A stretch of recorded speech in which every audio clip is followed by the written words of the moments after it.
All right, ladies and gentlemen, y'all don't run off on me now. This one is a little different than what we've been doing. I hope y'all will enjoy it. Please sit down and listen. This is a great group. It's a great guest. He does a really good job of explaining exactly what we got going on here and what this group is all about.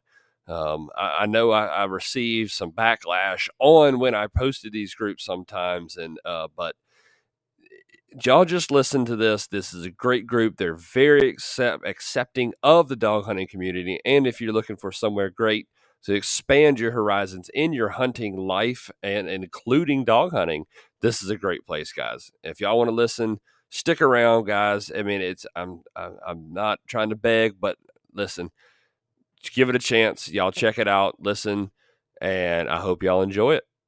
All right, let's roll.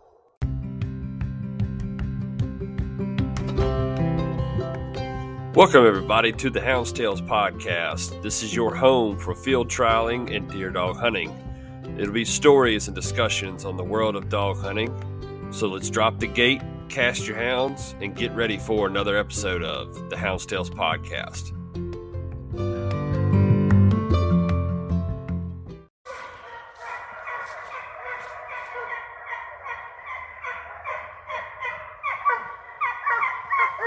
Welcome, everybody, to the Hound's Tales podcast. Tonight we have a guest on here. He is part of a big hunting organization or hunting group, I think is what we like to call it. Mr. Justin Edwards, how you doing tonight, buddy? Hey, what's going on, man? I appreciate you having me on. Absolutely, man. Absolutely. So everybody's not hanging on the cliffhanger. Cervicide is the group that we're going to be talking about here in a little bit. Before we get started into that, kind of just tell us who you are, a little bit of your background in hunting and all that kind of stuff. We'll dive into the Cervicide part, but I'm the operations director at Cervicide. I'm a big turkey hunter.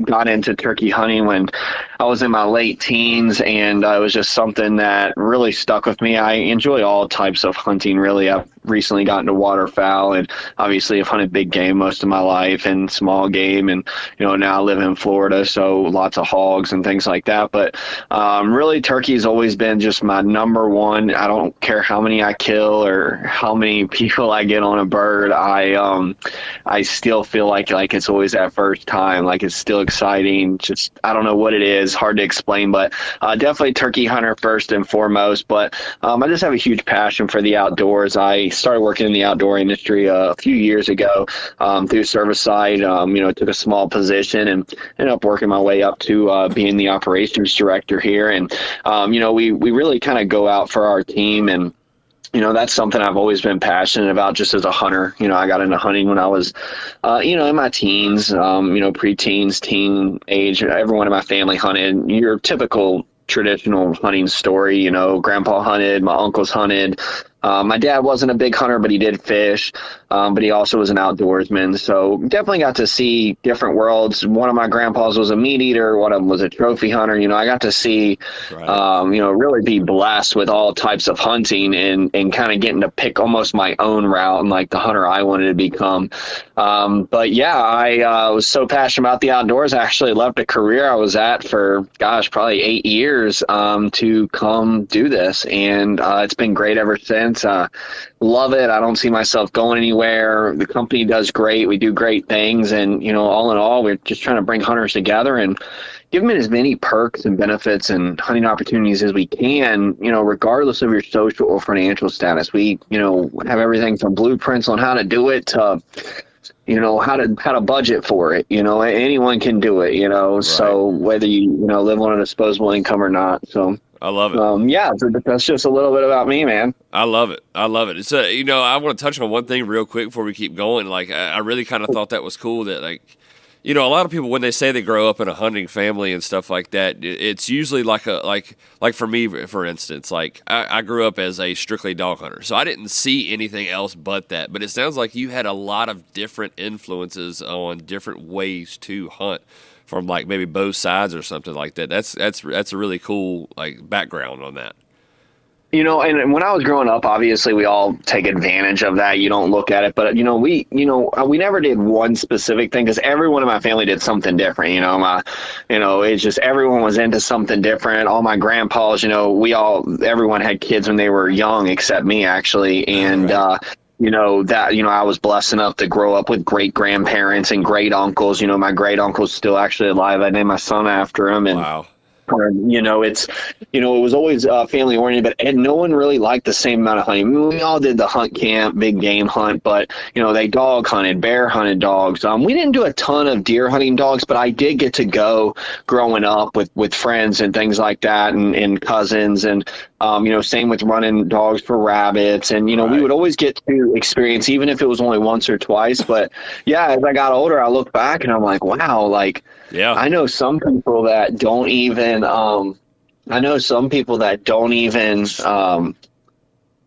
Like they've just been small game hunting their whole life, or they've just been waterfowl hunting their whole life. And I'm like, no, that's great, but like experience more types of hunting. You might not like it. I'm not saying go out. Like I got into duck hunting. I didn't go out and buy a $20,000 boat and a new, a new shotgun and waders. And I worked in slow. I got a dozen decoys. I went to places you could walk, learn the basics, did hunt links to learn the basics. And then I was like, hey, I kind of like this. Let me get a few more decoys. Let me get a better shotgun. Like I moved up, but I'm not saying always dive in feet first, but I think everyone should experience all types of hunting, and I feel like it really gives you a different perspective, even on the hunting you only want to do. Right. It shows you like, hey, this is why I really enjoy doing this, whether that gets lost in thought or whatever, Right. And that's a really good roll in to explaining what Cervicide is, and what this company does. So I'll let you kind of take the reins on that one and explain what exactly Cervicide is. Yeah, for sure. So pretty much what we are is we are a hunting community of over 1,000 active members. So we actually have members in all 50 states. These members are everyone from that guy that just started hunting yesterday, or gal, and all the way up to that person that's been working in the hunting industry for 20 plus years. We have a little bit of everything. We have content creators. We have people that aren't even on social media. They just, we have a website where our membership is utilized. They'll just go on there or, talk to our HuntLink directory, and we're able to conversate. And then obviously here at Cervicide, we stay in touch with everyone. But we have a little bit of everything here. And there's not one type of hunting. Not everyone's whitetail hunters. Not everyone's dog hunters. Like it's a mix of everything. We have people here, like I mentioned before, that only small game hunt. That's all they want to do. They don't want to do anything else. Right. So a lot of everything. But we take it a step further. So yes, we're a community. We're a great community. You know how Facebook is right now. It's an absolute cesspool. Like, let's call a spade a spade. Like, there's absolutely, I get free speech and I get like all that stuff. But at the end of the day, it's like, we also have to have mutual respect for people. And unless someone's doing like something severely unethical or illegal or something, I really feel like half the stuff that gets said shouldn't be said. But we don't need to go down that rabbit hole. But it's, everyone knows, if you've been on social media for more than 5 minutes, everyone knows what I'm talking about. So we actually have a place where that doesn't exist. I've been a part of Cervicide since 2017. I was actually a member myself for many years before, working here full time. And one thing I've always, even when I was a member, was there was never any negativity. And we all have our difference in opinions. We all like what we like. We all support what we support or don't support. But we were all able to come to a place and not let those differences override things. We could still have conversations. We could still have debates. But people weren't slashing each other. They weren't trying to cut someone down. They were expressing their opinion and what they thought, and you agreed or you didn't agree, like a conversation should go as an adult. But like grown adults. It gets lost. But we created that. So we've been doing this for, we didn't start this yesterday. We've been doing this since 2011. So we've been doing this over a decade. And it ranged true. Consistency and longevity, I feel like, are the best validation for things. Like I said, we've been doing it for a really long time. So we just continue to add value. So we if you're a member of Cervicide, you go through an application process, kind of vent you out. At the end of the day, we're not, as much as we'd love one day to have thousands of members, we like to keep it at a certain amount. And as we continue to grow and resources we get, we obviously continue to grow with members. We got good growth. And people definitely want to be here, but we also want to make sure that even though we want all hunters to come here, we want to make sure that we still do it right, and we have the right people here. And that's a huge reason for the foundation that we've had, I feel like. So 9 times out of 10, one of our expressions we always say is, if they're not meant to be here, they'll leave. That's right. It's come in, they check it out, they say, it's not for me, shake your hand, good luck this season. If it ain't for you, it ain't for you. But we have a really good retention rate. Most people that come here, they do want to stay. We're over 1,000 members, and we just continue to grow a little bit each year. We like that steady growth over a long period of time, and we just continue to add more value. So as we add more members, we add more value to the team. We've got, over a dozen perks and benefits and hunting opportunities that we offer our team here, and all of them range from saving discounts to going to Alaska on a DIY hunt. Right. And, and I want to touch on something too real quick, because, I'm probably 95, 800% of the listeners on this podcast are, dog hunters. And I remember when I joined, and before I joined Cervicide, it was always, you see these hunting groups on Facebook that pop up all the time, and you see all these things of, come join this family and this blah, blah, blah, And as a houndsman, you're always worried, like, all right, I'm getting ready to join a group of still hunters, and we talked about this on your podcast. Still hunters is just somebody that doesn't hunt with a dog, is our expression. Right. So, as a houndsman, you're always worried, like, all right, I'm going to get in here, I'm going to get nothing but ridiculed the entire time on how I'm cheating and how this is not hunting and blah, blah, blah, all the old tales that you always hear. But Cervicide has never, not once, have I gotten that from any. Ever since I joined Cervicide and became a member and got hooked up with y'all, I have never gotten any negative feedback. It's always been positive. And like you said, if guys don't agree with it or have a different view on it, either one, they've messaged me, asked questions, or two, they just didn't say anything. They just let me be. And it's beautiful. It's beautiful. It really is a great environment as far as online, as hunting groups. And and this is the thing, and we won't make it a fairy tale. Like, we'll be real. I'm sure there's people in the club that probably don't like dog hunting. Right. It is what it is. Like, you can't tell me, oh, it's fairy tale land and everyone holds hands and hugs and stuff. Like, we respect each other, and everyone can, like I said, express their values, opinions. But that mutual respect is mutual respect as outdoors people. Like, that's what that is. And only a true outdoors person that respects nature, their fellow, human being, just, what I'm talking about. Right. If you're listening and you're really a true, in my opinion, I call it a true hunter. I try not to put people into categories, but I feel like it doesn't matter if you shoot them with a 300 Winchester short mag. Like, if you're doing it for the right reasons and you're out there for what you think is best for you, and you're, following laws and ethics and all that other stuff, it's like you can't tell someone what the right way is. And, we can always go into laws and government. At the end of the day, that's a battle that we're always going to face. But as far as like outdoors people, that is simple. That is black and white. Yep. If someone is just doing, I look at it like, obviously I didn't grow up into dog hunting, but right. I did learn mutual respect for outdoors people. Right. It just, where I was at, they mainly bear hunted with dogs, and there was plenty of people that didn't like it, but they were either keeping their opinion to themselves about it, or they knew, hey, that person's a good hunter. They just like a different type of hunting than I do. And that's okay. Like, you might like steak and I might like chicken, like it's okay to do what we do. But I do feel like, and we've had conversations about this before, it's when you get those bad eggs and those bad apples, give everyone a chance. That's right. But when someone consistently just doesn't have morals or just that do right attitude, when no one's looking, are they going to do the right thing? If they don't have that, those are the people that we have to either, correct or kind of like shun. And it is what it is. People probably get mad, but like at the end of the day, like if your kid does something bad, are you just going to keep letting it happen? Right. Sometimes you have to.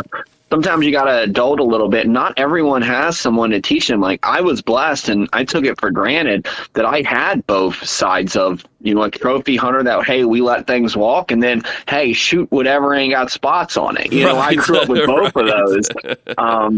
And both of them were the best sports people I ever knew, and I it sucks, living life without them, but the stuff they taught me, that's what life's about. You leave that kind of stuff. But yeah, man, it doesn't matter what people do here. All types of hunters are welcome. All types of hunting's welcome. The only thing that's not welcome is negativity, poor ethics, and doing illegal things. Right. And and you kind of mentioned something right there that it kind of sparked an idea in my head. We and on your podcast we talked about a lot of the common misconceptions of the deer dog hunter, and like you just said, there's differences in the sport on our side too. On the dog hunter side, we got some clubs like our club. We don't care what you shoot, like you said, as long as it's legal and right. You're putting meat on the table. If you want to shoot a doe, shoot a doe. If you want to shoot, I don't care if it's a little spike. Nobody cares around here. But you got some clubs that are, it's got to be 18 inches, and that's the only thing that you can shoot. It's got to be 18 inches or more. So it's that right there goes across the it seems like that kind of how do I say it? The different forms of how you take the game is across the board. And I love that. And I love that Cervicide is huge on accepting everybody and how they hunt. You really have to, because at the end of the day, do I dog hunt all the time? No, I don't. I do it a few times a year. It's fun. I love the camaraderie. I love the teamwork. Especially a lot of times we do let animals walk, so it's always nice to get that up close and personal experience, that real intimate hunt. But am I going to go out and get a bunch of dogs and start doing it here? No. Right. Do I think it would be awesome and would I love to do it? But I know, like, I don't have the time, the energy, the effort, the knowledge, the know-how to start a pack of my own right now and get into that type of sport. That's not saying that wouldn't be something down the road, but I still respect that the part of we're all hunters. I'm not going to look at any form of hunting, and I speak for a lot of our members when I say this. Yeah. You do what you do. Like, it is what it is. Like, we said it before. You like steak, I like chicken. One's not better than the other. It's preference. It's and this isn't something that was invented yesterday. This is something that's been around for, hundreds of years. And, at the end of the day, it's all about perception, I feel like. I feel like a lot of people, just like anything else, we've always heard I'll never forget, I met somebody one time and I was like, I'm going to cook deer meat. And they're like, oh, I don't like deer meat. And I'm like, well, what do you mean you don't like deer meat? And they're like, oh, it was tough or whatever. I'm like, well, that person didn't cook it right. And they're like, no. And I cooked it. And they're like, oh my gosh, this isn't even close to what they had. This is better than steak. And I'm like, see, you can't. You had a bad experience, so now you've just shunned it out. Right. That was a huge reason why, as an adult, I wanted to do more hunt links with dog hunting, because I was like, I really want to see this as an adult, not as a teenager, not as a kid, like not as someone in my 20s. Like, I want to see this as someone that's got a family now, how things like that. And I want to see the way my mind has grown, what I think of dog hunting. And I went to Maine this past year. I had a freaking blast. I thought it was awesome. Super competitive type of hunting. Never seen, I think, I'll be honest with you, I think a lot of the people with the dogs love the dogs more than they did their wives, because it's just the way they took care of them. We're not supposed to say that on here. No dog hunting. Hopefully no dog hunting wives. They're going to hit me in the head with a frying pan over here. But I will be honest with you, it was the way I was seeing these dogs treated. I was sitting there like, and then, I've always heard, obviously I'm going on a tangent on this, but the weight thing was always something I always heard was, oh, dogs are skinny and stuff. And I looked at it like this, like, how many marathon runners do you see that's 300 pounds? Yeah, exactly. Like, how many you strength and bruteness is used for other things, fighting, guarding. It obviously has its jobs in the working dog world. Right. There's plenty of dogs that need to be beefed up and stuff, but as far as running a dog, I never realized like you can actually put your dog at risk, their health at risk, not just internally, but they get out in the woods and let's say they give up or something happens, like, Yep. you're having to push their body and they're not an athlete right now, Right. and that was one thing I learned. And as an adult, as a kid, you probably don't understand it. And then as an adult, you're like, wait a minute, Yep. that makes so much sense. Like, Yep. how many 300-pound marathon runners do I see? Yeah. So, I mean, and think about, like you just said, like, think about if you're running a coyote with a dog. Coyotes are smart, man. And I've watched them take and run in a circle close to a den. And when the dog gets worn out, they'll lead the dog back towards the den closer and closer and closer. And as that dog gets, more exhausted, he's circling him back to the den. That way all the rest of the coyotes know and they can join in. And then they end up circling him and running the dog. And it's that kind of thing. And if you got a dog that's in shape, it's less, that's not going to happen. But if you got, a dog that has diabetes, then guess what? You're putting your dog at risk. oh yeah, old Pudge Muffin out there. Right. Old Big Deborah. I mean, you're like, why does the GPS stop moving? Right. He's taking a nap. Yep. That's it. So, a lot of people have asked me this, and I feel like you're going to give a much better answer than I'm able to. We've talked about a lot of the good stuff of Cervicide, but why? When people ask you why should I join, what is your answer to them? Well, one of the main things I obviously always want to find out, why you were interested, just because at the end of the day, like if I'm trying to, I'm not a salesman by any means, but if I'm trying to sell you a Corvette and you want a minivan, it doesn't matter how nice the Corvette is, Right, so I try to make sure that obviously, I want to make sure, what attracted you, what did you like, what did you not like, etc. But one of the main things I like to look at is, do you want to help unite hunters and promote conservation? And I'll dive deeper into that as far as, do you want to be a part of what the hunting tradition has been and also have access to do any type of hunting and really anything hunting related, no matter, your financial or social status? At the end of the day, like there's a lot of different resources, I guess is the best way to put it, for hunters. We have lots of apps and there's like, other clubs that are kind of similar to ours and like field staff programs and stuff. But the thing about Cervicide is we're here for you. Right. Like as corny as that may sound, like I wake up and, eat, sleep, breathe Cervicide. Like it's been a part of my life for many years.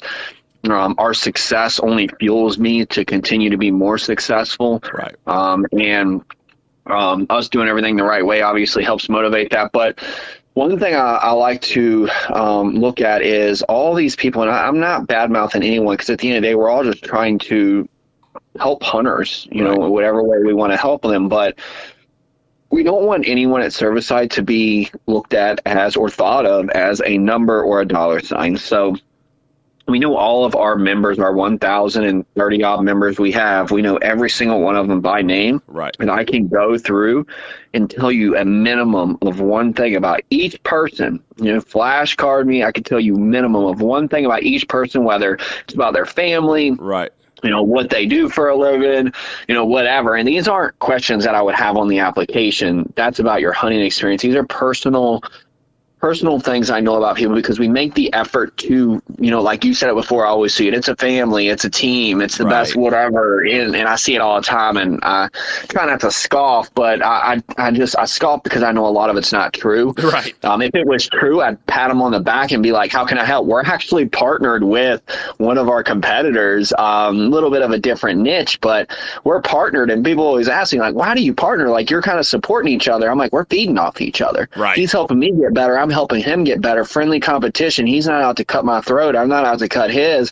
And what he offers is different than what we offer. Just like people are like, oh, well, my field staff program, I don't have to pay for or whatever. And I'm like, well, it's because you're working for them for free. And I'm not Right. knocking field staff programs, but that's what it is. Yeah, You know, yeah, sponsorships, exactly. things like that. Like, you take on that responsibility, and in return, you provide whatever they need you to provide, whatever fits their business model, whether it's, you know, content, reviews, pushing products, whatever. Right. Everyone's got their reasons of what they do. But see, here at Cervicide, you don't have to do anything. Like, we work for you, so Right. you don't need to do anything. If you want to push the brand and you want to, you know, get partner stuff, great, go for it. That's on you. Whatever's going to help you out. But we're here to provide you with the perks and benefits to take full advantage of whenever is best for you. So, as a member, you don't have to do anything here except, excuse me, except be a legal and ethical hunter, Right. and just be a good pillar of the hunting community. Really, Yep. I mean, it's common sense stuff that apparently, you know, we do have to say in this day and age. But, you know, it's common sense stuff. And just be a good freaking person, be a Right. good human being, and if you can help someone, help them. If you can't, you can't. But we don't make you push the brand. We don't make you sell a product. You know, you don't have to do any of that stuff here. Right. If that's what you do and that's what you love, we support that too. We don't, you know, have a free advertising go crazy for all on our private stuff, but we do support each other. So we support our members that are partners. We support members of the team that work in the hunting community. You know, we support veterans. You know, Right. people that are disabled and still hunt. I mean, you know, Yep. whatever. You know, whatever hunting related it is, that's what we support. Love it. I love it. And, you know, and I'll touch on it too, you know, just from a personal experience. And I don't know why you joined originally. I'd love to hear that too. But like for me personally, I wanted to find, and I think I kind of touched on it a little bit at the beginning, but I wanted to find somewhere that accepted dog hunting. And I wanted to be able to shine the positive light on dog hunting, especially for deer and stuff like that. You know, obviously, you know, the coon and bear and all that stuff's a lot more popular, but the deer dog always seems to be overlooked and has the most negative look on it. And I really wanted to take my chances and have the chance to shine that positive light and to get people to experience it. And when I found out about the hunt links, and we'll talk about that here in a few minutes, but when I found out about the hunt links, I was like, man, that's perfect. That's exactly what I want to do. So that was my reason behind joining. So, I mean, if I that's remember something, that conversation. Yeah. I remember that conversation very well. You're like, hey, how do you feel about dog hunters? And I'm like, hey, man, whatever you want to do. I was like, Right. you a legal dog hunter? And you're like, yeah. And then you kind of told me what you were looking to do and trying to put a positive light. And, you know, obviously I hear every single thing. I work in the hunting industry. I talk to thousands of people a week, and, you know, I hear all kinds of stuff. But, you know, you were one of the first people that approached me in that kind of light of like, hey, I don't need anything from you. I don't want anything. But if I join up and if I do this, is it something that's going to support me? And I'm like, oh, yeah, for Right. sure. You know, we'll support you as long as you're legal and ethical. And then obviously I got to know you better and realize we're from the same state. And Right. you don't live too far from where my family lives. So another perk of Cervicide, the crazy networking. The world's actually smaller than you think. Right. But I actually joined for a pretty selfish reason. But like I said, I was a member myself. I was laying in bed, and I seen an Instagram ad. I ran a hauling company for about 8 years, very successful hauling company, and, you know, known all over the world. And I, you know, made good money there and stuff. And, you know, also kind of played in the stock market a little bit. And I'm also a licensed loan officer. So I, you know, dabble in a few different things. So I kind of, you know, was laying in bed and seen the ad, and it said something like, gosh, I don't know what it said. It said something like hunt different states or Right. something like that. Right. I'm like, hunt different states? Like, what kind of scam is this? So Right. obviously I clicked on it. This is before scams got as bad as what they are now, but I clicked on it and looked at it and looked through it. And, you know, obviously I seen the owner's name and I seen a few things. So I did some, you know, little detective work and just jumped on Facebook, looked them up, kind of looked over their posts, made sure they were a real person. And, Right. you know, that's the thing about real people. They post very periodically, you know, their families on there, wedding photos. Like, you know, I think scammers in the future will get smarter and wiser to that, but Right. right now they're pretty dumb. And, Think that someone's gonna, buy something off them when they have one photo and their account was made yesterday. But Right. thank you. But yeah, man, I actually joined because of HuntLink. So at that time, they were called Hunt Swaps. We've obviously evolved it a lot since then. Since we've we do group hunts and all kinds of stuff. But I actually joined for the HuntLinks. I wanted to hunt other states, and I wanted to do a DIY. I didn't want to do guided hunts. We have guides on the team. We have guided hunts here. Blah blah blah. But I didn't want to do a guided hunt. I wanted to go do a DIY where I didn't know nothing about the place. Maybe got to know someone in the area and hunt it. I didn't want to go blast up anyone's spots or public land or anything. I wanted to get out there on big pieces of tract, and I wanted to do my own thing. And I actually did it. So Awesome. The very first month I joined, I actually had a guy I knew we were on some Facebook group or something, and he was telling me, he told me about Cervicide. He's like, I've been a member for a while. He's actually a pro staff member here now. He's still with us after over a decade, but Nice. he was telling me about it. He's like, hey man, I'm like, I really think you would like this. He's like, I've gotten to know you over the past few weeks, months, whatever it was. He's like, I think you'd like Cervicide. I'm like, I'm not paying for something like that. Like, I can do all that stuff on my own. And then he starts telling me about the hunting to different states. And I'm like, hey, I seen an ad about that. Right. And he's like, really? I'm like, yeah, dude, I was laying in bed a couple weeks ago. And obviously you put two and two together when that stuff happens. And I'm like, I actually seen an ad about that. And I didn't know how legit it was. I did a little background search, but you know how it goes. And you start watching TV, you stop messing with it, you never sign up, whatever. Yep. So he's like, you should try it. So I'm like, he's like, we actually have an event coming up. It was a fishing tournament. And I'm like, really? And at the time, flights were cheap. This is 2017. Flights were dirt cheap. Right. Cervicide probably had a couple hundred members at the time. And I was like, you know what? I was like, I'm going to go up there. I looked at flights. They were, I want to say I spent, dude, something like 120, 130 round trip or something. Wow. It was super cheap. Hunting license was around there. I came out the door with less than $400 on this whole trip. Was there a whole week, food, beer, everything was included. Awesome. I go up there, had a blast, got to meet a bunch of people that were in Cervicide, got to kind of see like what a HuntLink was about. It was about, it's not just you go to my spot, I go to yours, or you turkey hunt with me, I bear hunt with you. Like, I got to see a group of people that were like, hey, we all want to fish. Let's get together. Let's do it. Same with hunts and things like that. But I was like, wow, I love this. So I was immediately sold. I told the guy, I was like, hey, sign me up. Like, I definitely want to do this. I've done seen the ad. The algorithms done kicked into my phone, so I kept seeing ads, and then I was talking to him about it. So pretty much I was, had it from all angles. Right. So I was like, here's what I'm going to do. I was like, I'm going to do monthly. I'm going to try it because it's, if you had to base it into a space, it'd be in the subscription space. Right. If we had to put ourselves in a box. And, I pretty much was like, I'm going to give it a shot. You can cancel at any time. No strings attached, blah, blah, blah. So I put it on my credit card and like, I'm going to give it a shot, and if anything, I'll cancel it or whatever.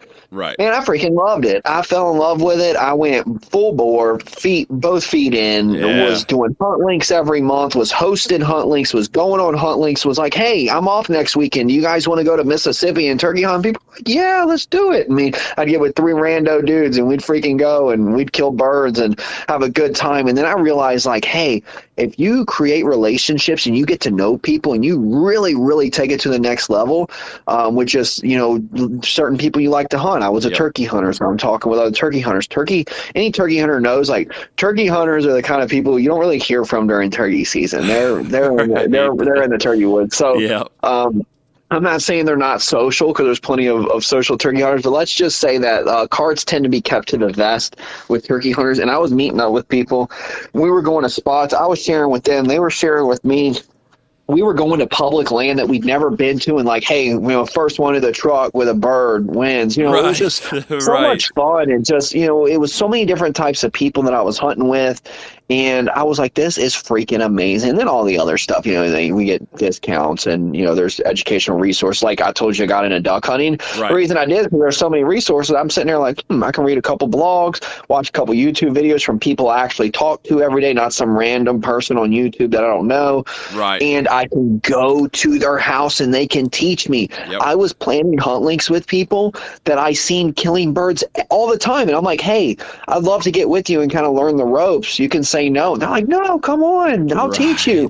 Right. And that's something that I'm going to be able to pass to my kid. Yep. Did they take me to secret spots and no, it wasn't nothing like that. Like, I went to some because obviously you create relationships. That's kind of what goes with it. But I'm a good person. And when you're a good person and you get with another good person, good things happen. It just, I don't know why more people wouldn't want to do that. But, yeah. And that really does explain really what these everybody's heard us say hunt link or hunt swaps and all this kind of stuff. And that really does explain it pretty well, what exactly a hunt link is and how all that works. Is there anything like more detail that you want to go out with that?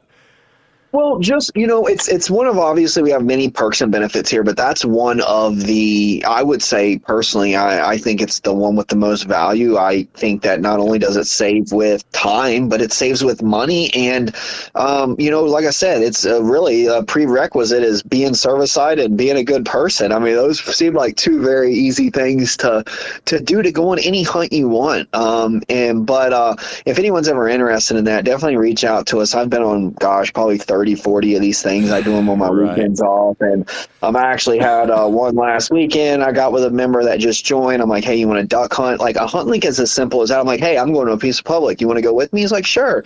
We met up, hung out. It was great, man. We cooked us some deer burgers out in the field. I brought my little stove and had us a little good time. We didn't slay the ducks, but I got to meet somebody new, and he seemed pretty cool. I'm like, we're gonna have to get together again. So hunt links, if that's something you're interested in, we have a ton of resources. We literally almost, I feel like, wrote a book on it with as much as we have as far as, even if you don't like talking to people and things, we have, video, we have hour-long webinars of going into, detail of these hunt links. We break down hunt links on prices where we actually pull out the receipt book and say, okay, we spent this on this and this on this. This is what it ended up being. So we have a little bit of everything with hunt links, but it's just something so simple. Is probably one of the best things I've ever got to experience in my hunting life. I love it. Like I think we kind of said it. It's when I was saying like why I joined, like that. When I found out more about the hunt leaks, I was like, man, the hunt leaks is what kept me here.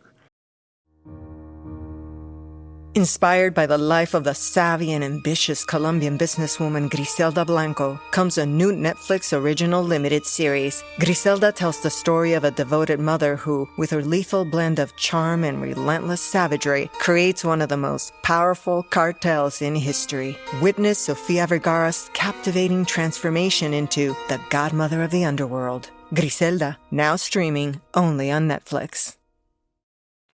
You hosted one. And I hosted one. Yeah. I was getting ready to say. Sorry. Do what? I'm sorry. Right? You hosted a few of them, right? I've hosted. Well, yes. One was on purpose, and the other two were on accident, actually. But they were 100% hunt leagues. It was. So the first one I did, I had posted. It was a Central Virginia, is what I called it, Central Virginia deer dog hunt league, and I had. 3 people hit me up that were going to come and hunt for 2 days. One of them that wasn't able to make it, but I think he had something happen at work. But Josh Tucker and James Roundtree ended up coming down, and we made the videos. It's on Cervicide's YouTube channel. It's on my YouTube channel. Y'all check it out if you haven't yet. But these guys... I know Josh Tucker, he had deer, he had never deer dog hunted, but I think he had rabbit hunted, if I remember right, with dogs. And it was like rabbit or bird or something like that. Yeah, something like that. And I think James, I don't think he had ever dog hunted before. Or if he had, he'd only gone like once or twice or something like that. And they wanted to see what it was like in our area. And they come down, and man, we had so much fun. And Josh ended up tagging a really nice 11-point buck. And, it was I think about a 15-inch 11-point, but still, I mean, it was a heck of a time. If you go on the YouTube videos, I got the audio from it, and it was like, you could tell how pumped we were. He was so freaking excited, man. It was such a good time. And then later, I had some other guys hit me up, and they were members of Cervicide, and just for me conversating with people, I had no idea, and we got to hooked up, and they came and got to experience it, and we had a good time, and and Jonathan Jones from down in Georgia, he drove all the way up here to come up here and experience deer dog hunting in Virginia, and he's a deer dog hunter in Georgia. Yeah, I know, Jones. I didn't know y'all got together. That's awesome, man. Yeah, so he come up for the last 2 days of hunting season and come up here to experience it. And now the plan is next year, I'm going to drive down there and see what we joke back and forth, but I'm going to go see what the flatland dogs are going to do down there and see how those dogs run and see how different they hunt. And, in some of my previous podcasts, we've talked about different styles of dog hunting and, the difference in just, we do it. We're not we don't have a hunt leader or nothing like that. If you got the dogs, you kind of wait in line and it's your turn. When it's your turn to do it, you call the hunt and you call it how you want to call it. And these other, anyway, that's beside the point. But, No, that's cool, man. I've never heard of nothing like that. Yeah, before. yeah. It's completely different ways of doing it, and I didn't know that until probably the past year or two. But that's how he hunts down there, is with hunt masters and stuff. So I'm going to go down there next year and experience that down in Georgia.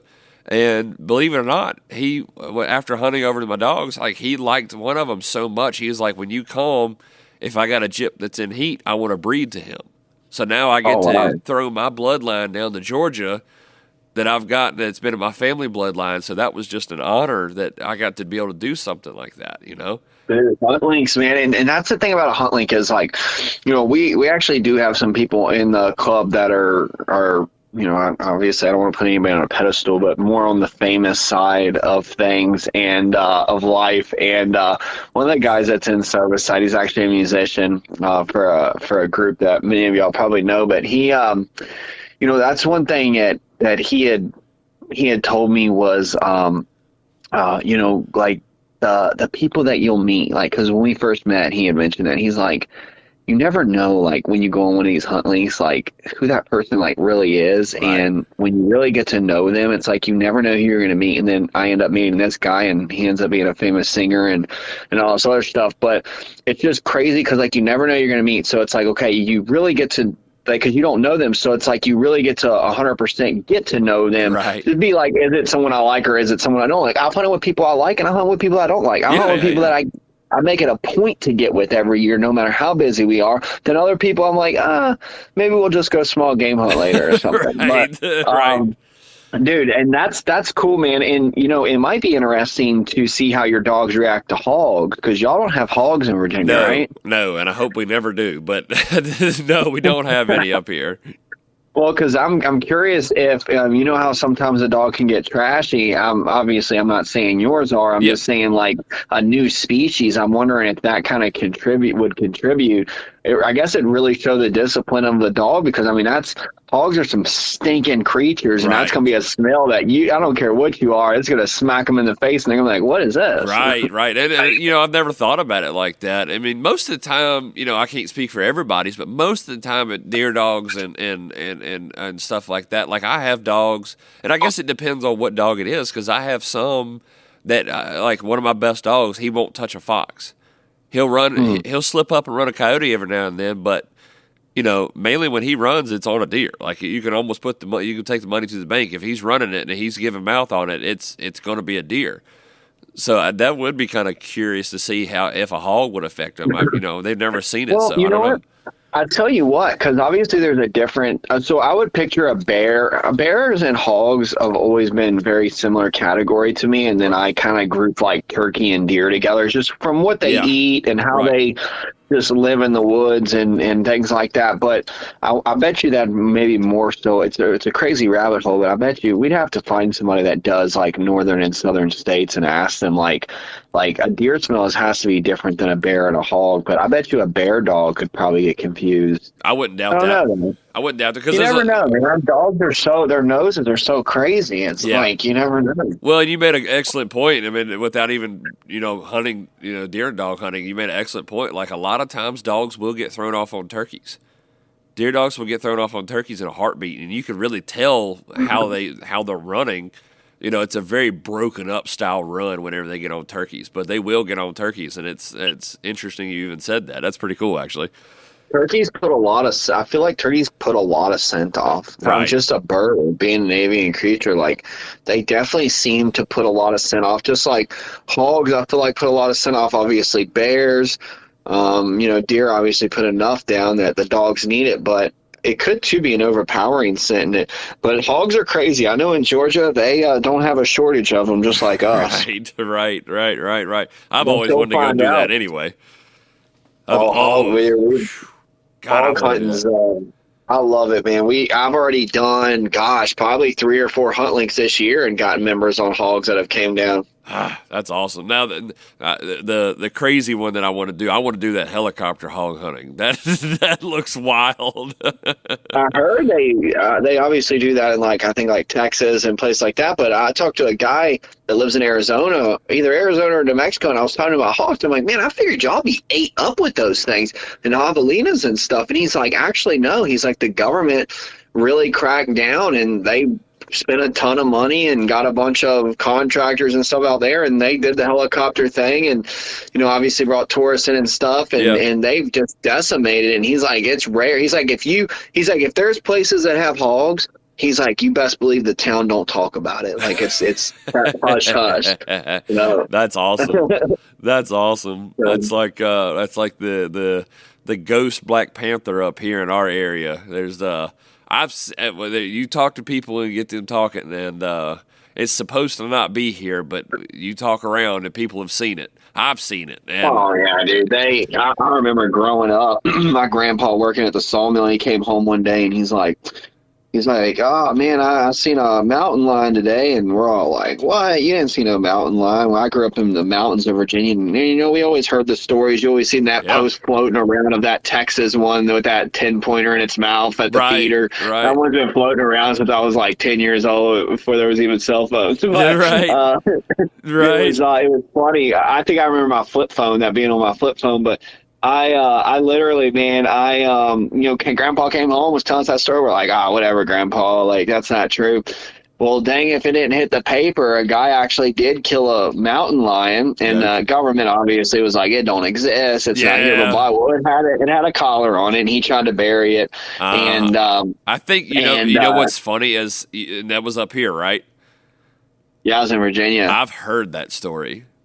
Yeah, dude, it was buried, and apparently the guy, they showed up to the sawmill, found out who it was. It was actually someone that wasn't supposed to be in the country. It was actually somebody that was here illegally. Whoops. They were working on I think the green chain or something. I won't say the sawmills. I don't even know if it's still in business anymore, but this is obviously in the 90s. But that was always the rumor growing up. People were like, oh no, they go on the Parkway, and I'm like, well, that is feasible because they could easily go from Georgia to Maine, and everybody's like, no, and obviously we didn't have good cell cameras in back then. You had the car battery ones, and none of us could afford that stuff. So, right.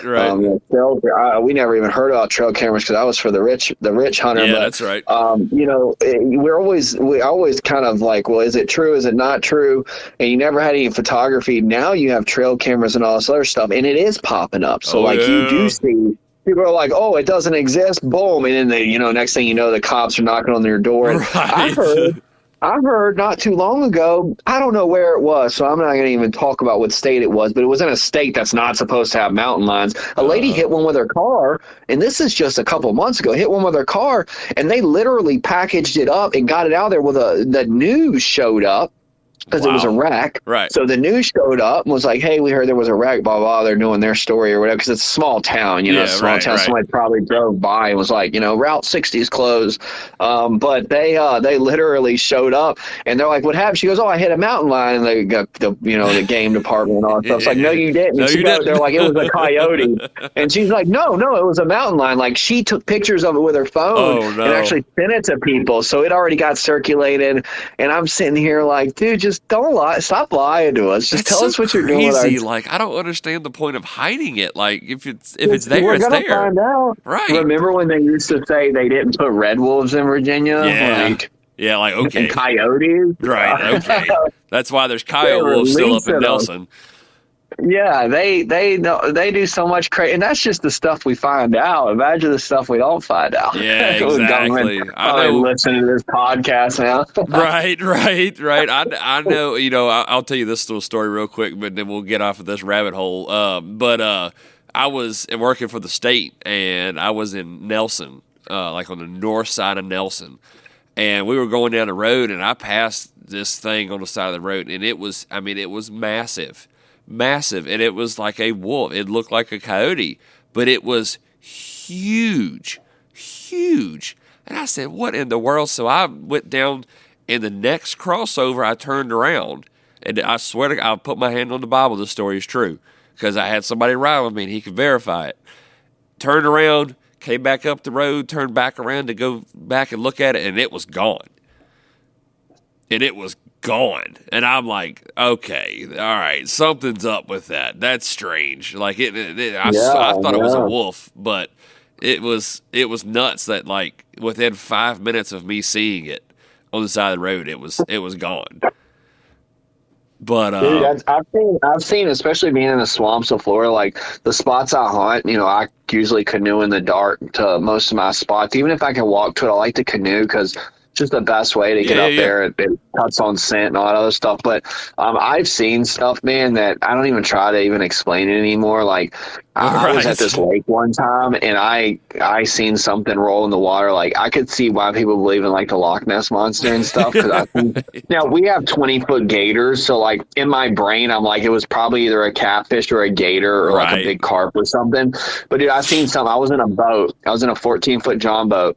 It was easily double the size of the boat, and that was at like 50 yards. I was sitting there, and we're crappie fishing, and I'm jigging. I had a buddy with me, and we're just staring. You're staring out in the water, and we see it roll in the water, and I'm like, bro, what was that? And he was like, because we both are outdoors people. Like, we hunt, fish, we see it all. And he's like, and then we're trying to make sense of it. I'm like, it had to be a catfish. I'm like, it had to be a real big 30-pound catfish. And he's imagination like, running wild. Well, he's like, bro, the boat's 14 foot long. And he's like, that was like double the boat. And he's like, at 50 yards. And I'm like, and all I could think was like, now they've been seeing anaconda sightings here. So more than likely, that was probably what it was. Wow. Oh, yeah, dude. There was one in Tampa, 30 minutes from me. They just had it. Yeah, I think I'm gonna stay up here. You keep all that crazy stuff down there. It's crazy, but I mean that's my point. Is like the stuff you see. I don't never tell myself, that's not what I thought it was. Now I'm like, hey, if I see something that looks like a panther, we have them here. I've called them in, but our panthers aren't mountain lions. Like our panthers are oversized bobcats. Right. A coyote's ugly cousin. Like that's right. That's right. So they're not 200-300 pound killing machines, exactly. or however big those, the big mountain lions are. So let me touch on these hunt links real quick before we go into the last couple things. So this is something for the listeners on this one. It's a kind of a cool perk, and I can't promise you that he's going to do this for everybody. And I can't even remember his name. I'm brain farting on his name right now. But one of the cool hunt links that I'm working on getting set up is actually a guy, and I think he's in New Mexico. And speaking of mountain lions, I think so. I think that sounds right. And he dog hunts mountain lions. And he hit me up and was like, dude, I've always wanted to come deer dog hunt. I've never got to do it. Let's swap weeks. So we're in talks, and I haven't talked to him a couple weeks, but before we kind of hit our quiet point, but we're in the talk, and I think next year he's going to try to come up here for a week of deer dog hunting, and then the following year, the following summer or something like that, whenever their season is, I'm going to fly down there and experience mountain lion hunting in New Mexico. So it's like, that's the kind of perks you can get even as houndsmen and stuff like that. I'd love to see more houndsmen get on Oh, yeah. here and get to share experiences. You know, maybe it's a bear dog guy wants to come experience deer dog, or wants to come to a field trial. Maybe they want to come see what it's like when 350 dogs get turned loose at the same time and scream down the chute. You know, maybe that's something people want to experience, and that's the Cervicide is just a great way to do that. Oh, I'd experience that for sure. Dude, so you were talking about Jade, and he's actually out of Nevada, and he's been in Cervicide a long time. And that's the great thing about the Hunt Link, too, is I'm not saying shun the new guy, but at the end of the day, and this is a fact, and we've seen it for years, this has been, statistically, it is what it is. Someone that's a bad person, someone that's a skis ball, someone that wants to steal your spot that you put work in, wants to blow up your honey hole, wants to take advantage of you or tell all their friends or just not do the right sportsman thing. They never stick around. They don't invest in themselves. A person like that does not invest in their hunting experience or anything. You can obviously, anyone can get tricked.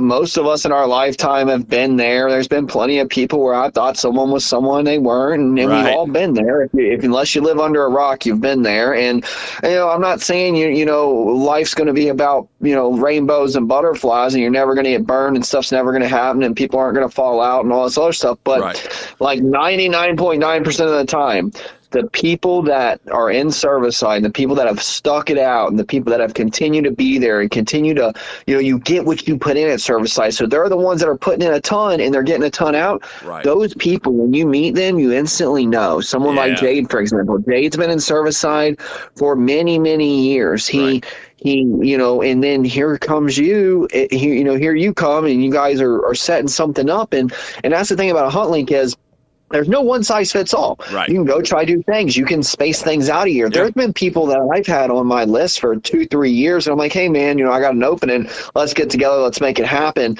And we have 1,000 members, so obviously no one gets paid to hunt for a living. I have a full-time job and things to do. Right. But the thing about a Hunt Link is you can do them on your own time, and you can do it what's best for you. When you have weekends off, this year we were blessed with a ton of 3-day weekends. I took full advantage of it with Hunt Links. Leave on a Thursday night. Come back on a Sunday night, ready for work Monday. You can do it. I work 70 hours a week. Like if I can do, I have a family, I have a house, I have bills, I have responsibilities. I mow the grass, I hunt, I do everything else that everybody else does, and you're still able to do these Hunt Links. Right. And we're going to show you how. We can literally show you how to do these, so you can get the full experience get the full hunting experience. I love it. So let's touch on this thing real quick. Some of the other member perks, and like the perks, like your discounts, your partner discounts. I think that's a big one that a lot of people can really look at and take full advantage of when you become a member. Oh, for sure. There's a lot of, I guess the best thing about, one of the good things about the discounts are, let's say you want to get your membership and, you also been wanting to get, some warmer clothes. You got to break out the Walmart stuff and get something a little warmer because you're going to go hunt a week in Canada, -5 degrees, you're spending a bunch of money, whatever. Right. We have over 200 companies that we're partnering with that's values align with ours. And what they do is they provide our members with good discounts. So we have everything from, 10, 15, 20%, all the way up to 50% with these partners. It all depends on, we try to do a lot of stuff with smaller companies and things like that, ones that obviously do a lot for the hunting community and they may not be the company that has the most money to put advertising out, but they're doing the work. And, we do try to do that, but we do a little bit of everything. So we are partnering with big names. But the thing about the discounts it's a relationship that was built just like the Hunt Links. Everything's built on relationships and trust. We've been around for over a decade. We've earned, how I wouldn't say earned. We've just learned how to respect each other, treat each other right, make sure the customers are happy, make sure that they're getting good products, but not just good products. They're getting the product knowledge and, everything has value. All of our partners have value, but if you can save a little bit of money, save save a little bit of money. Times are tight for a lot of people. So that's something that our partners are willing to do for our members. And it saves you a lot of money, in the end. We have almost every type of partner. And during this time of year after show season, we actually work really hard on really stocking up more to continue to add just the innovation and the options. We try to be loyal and faithful to all of our partners, but at the end of the day, we're loyal to our members first, and whatever's best for them is what's best for the team. It's we always call it the win-win-win scenario. Right. If the members are winning, I'm winning, the partners are winning. Everyone's happy. Everyone's getting taken care of. We don't want people to be dollar signs. You're not going to get bombarded with crazy marketing of this is the best product in the world. It's there for if you want it, and that's a great perk that we have. Some other perks that we have also is, I mentioned before, being around for a decade, we have decades worth of educational resources. So we have everything from I want to work in the hunting industry full time, where do I start, to, hey, how do I skin my first deer? Right. We literally have all types of not just blogs. I mean, not just webinars and YouTube videos and stuff. We actually have blogs. We have, we do a lot with ballistics. So we have ballistic charts. We have a lot of resources when it comes to growing in your videography or hunting experience. We also pay out for content. So if you're a content creator, not only do we help you get your name out there, but if it follows our grading rubric, which in my opinion, I'll be honest with you, there's no catch. It's be a good hunter, give something that someone can learn from, be ethical, do community camaraderie or culture in your video somewhere, and it usually meets the criteria. We just want to showcase what true hunting is, in a sense. That's the best summary. We actually pay you for your content. We pay out for how-to videos, we pay out for gear reviews, and we pay out for hunting videos. We also have an affiliate program. You can't be a field staff without an affiliate program, but we pay you for it. So if you do get people to join, we actually give you money. If they join monthly, you get paid monthly, etc. We also take it a step further, and we have a map. So we actually have a map of all 1,000 of our members. It's not their exact location, but it's within the general area. That way everyone's privacy stays private. But we actually have a member map where you can get on there. You can say, hey, I'm going to Louisiana for work next. I was talking to a guy that's going there for doing line work there. He literally went on the map, in the town he's staying is already meeting up with 2 people. He's like, hey, I'm going to be there for 3 months. Can we at least go fishing or have a beer or something? And they're like, yeah, let's get together. So we have our member map. We also have our Hunt Link matchmakers. So maybe you're a shy person, maybe you don't know where to start, but you want to hunt other places. You fill out a questionnaire. We have a ton of questions on it that kind of help us to figure things out. We actually match you with other people that have done that. We call it almost like a dating app, but for hunters. And that's a great icebreaker to try other states or just get in your area. And then another thing we have is our Hunt Link directory. I love this. This is actually a new perk that we recently added. The great thing about the Hunt Link directory is, let's say that I am in Arizona and I'm hunting and fishing, and I take a couple javelinas or get me a coos deer or whatever, and I just don't have time to process it. Whatever reason, I got to be on a plane in 2 hours, etc.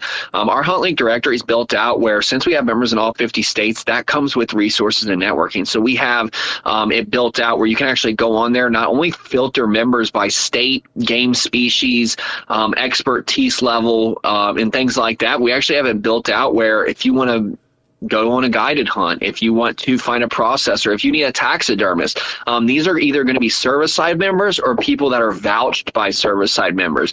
So the Hunt Link directory is almost like, I call it the little black book. It's going to be your little black book of wherever I'm at, I can have help.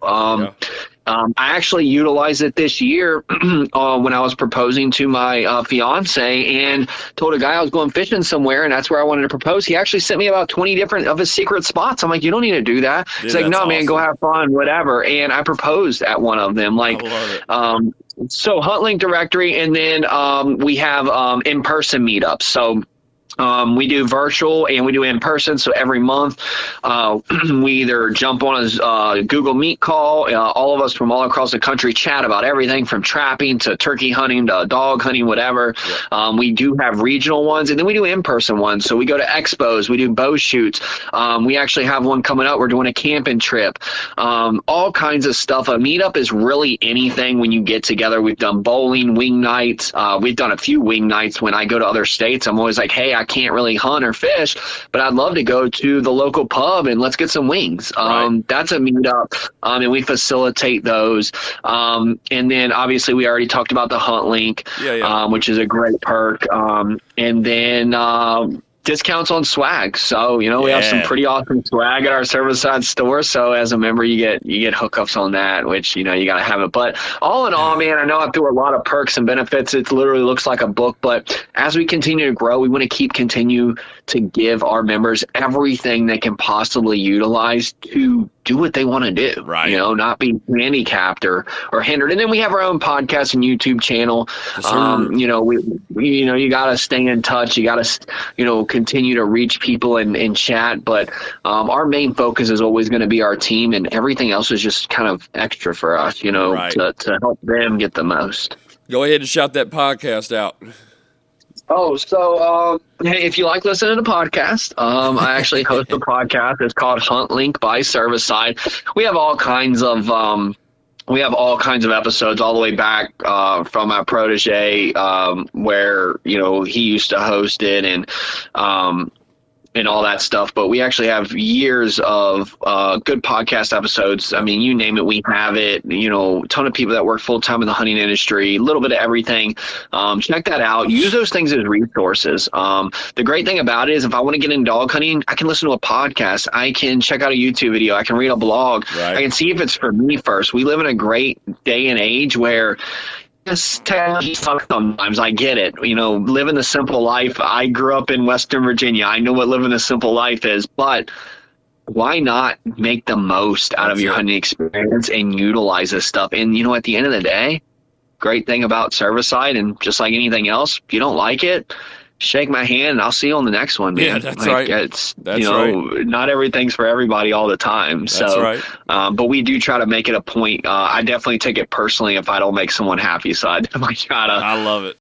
The great thing about Cervicide is we've always stuck to our values. And, you know, I was a member. I was that person that, you know, was a contributing, investing member of the club. And I got to see firsthand that when you put in, you really get out with something like this. Yep. And no one else is doing it. Like, it's crazy to me that I see people trying it, but they always let the money get in the way. And the great thing about Cervicide is the money don't get in the way. If we bring in 200 more members this year, guess what we doing? We added more to the pot. Let's give away some hunts. Let's try to get some new partners. Let's you know, if somebody's struggling, you know, they don't have the arrows they need, let's hook them up. Let's try to give back. And as we grow, we do that. And that's something great that it's one of the number one reasons why I actually work here full time. But it's great to actually do what you say you're doing. And, you know, as we continue to get better, we just continue to bring our members with us to do that. And, you know, don't take my word for it and don't take your word for it. You know, we have hundreds of reviews on Google, Facebook, you know, over the years where people have kind of showcased what they thought, the good, the bad, the ugly, everything. And, you know, we have a really good rating. And, you know, I definitely always appreciate when someone lets us know how they feel, especially when it's unsolicited. That's one of the main reasons why I love reviews, is because when you actually get them, it's like, wow, that person took the time to tell me what they thought and how we can be better and what they liked and what they didn't like. And we have a ton of those. So I always tell anyone, if you're on the fence, you don't want to just give it a try and jump in the water, go check out the reviews, see what people think. Look at the ones from 2 years ago. Don't look at just the ones from last week. Yeah, you know, look at what years have done, you know? Yeah, exactly. And like you said, you know, we can sit here and brag about it all day long. And I love it. I absolutely love this group. But until you get to experience it yourself and give it a chance, then you're never going to know. So I highly recommend, if this is something that sounds like you'd be interested in, especially if you want to experience different kinds of hunting, you know, this is the place to be.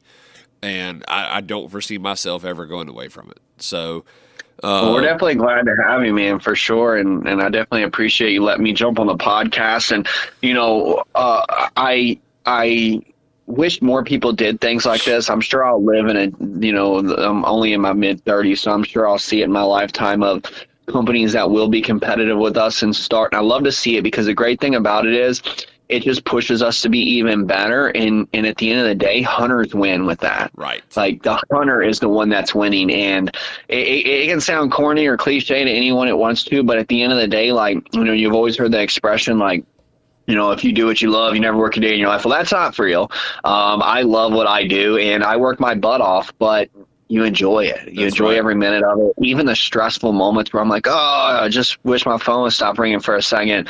At the end of the day, I always go to bed and I'm like, you know what, this is great. Like we're actually doing something for hunters. We're not just, we've always hit that. I know we're wrapping on an hour here and you probably got to wrap it up. But one thing I always tell people is when someone's like looks at something as a money play because it costs money or, doesn't really see the value, like I want to explain to them the value. And if they don't want to do it, they don't want to do it. There's I'm not a car salesman over here. I just want to make sure they understand exactly what it is because like you said, and it only gets better. Yeah. Like, it only gets better. If you love hunting and you love doing hunting related things, it only gets better. And the more you put in is the more you get out. We have a huge track record of that. And I do wish more people would do it. But the great thing is we've been doing it. We've perfected it. We continue to do it. We listen to our members. We take positive criticism. Yep.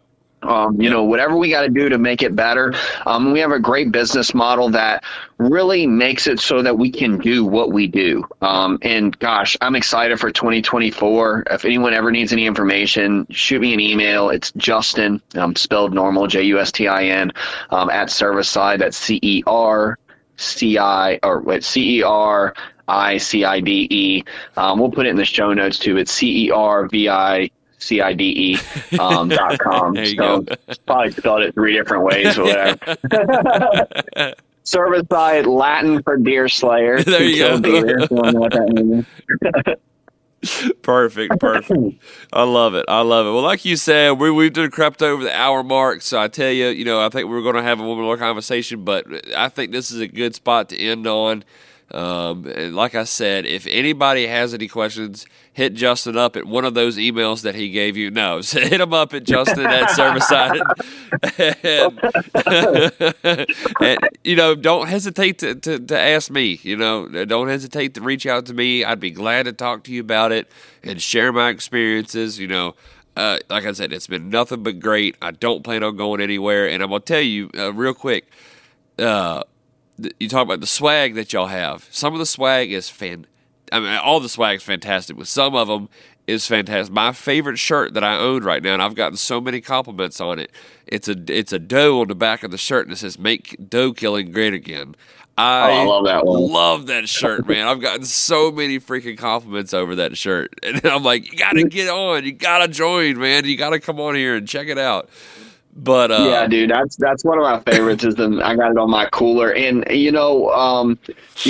I want more people to experience this. So definitely check it out. See what you think. At the end of the day, don't do something like this because you're scared. Don't do it out of fear of, what if this happens, or I don't want more people in my state, or whatever the case may be. Get in there, see what it's about first, then make your own judgments, then make your own assessments. But if you don't, there's nothing to compare us to. There's nothing, because we don't make you push a product or push the brand, so you can't compare us to any other field staff program because we don't make you do any of that stuff. So, get in there, see what it's about. And you know what? If it ain't for you, man, hey, I'm glad we got to meet. And I'll see you on the next one. And just keep doing what you do. But I wish people would take more advantage of this. And, we obviously have a great group, over 1,000 members. It's awesome. But I want all hunters to have it. I want all hunters to be able to have the golden goblet over here and have these experiences. That's right. That's right, man. That's right. I love it. Well, Justin, man, this has been great. It's been awesome. Thank you so much for coming on. It's a lot of good information, and hopefully some people listening will be hitting you up here soon and get you some more members. Yeah, man, and hit me up anytime. I'd be more than happy to jump on a podcast anytime, especially if you ever want to talk about turkey hunt. I know it's a dog hunting podcast right. Primarily, but if you dog hunters want to talk about some turkey, I'll tell you where the deer are to run. You can tell me where the turkey is, and we'll call it a fair trade. Be a little trade-off. I love it. All right, guys. Well, thank y'all for listening. Like always, don't forget to hit that like and follow, subscribe button, whatever it is on any platform that you're looking or that you're listening to. So Everybody out there, thank y'all again. And like always, happy hunting.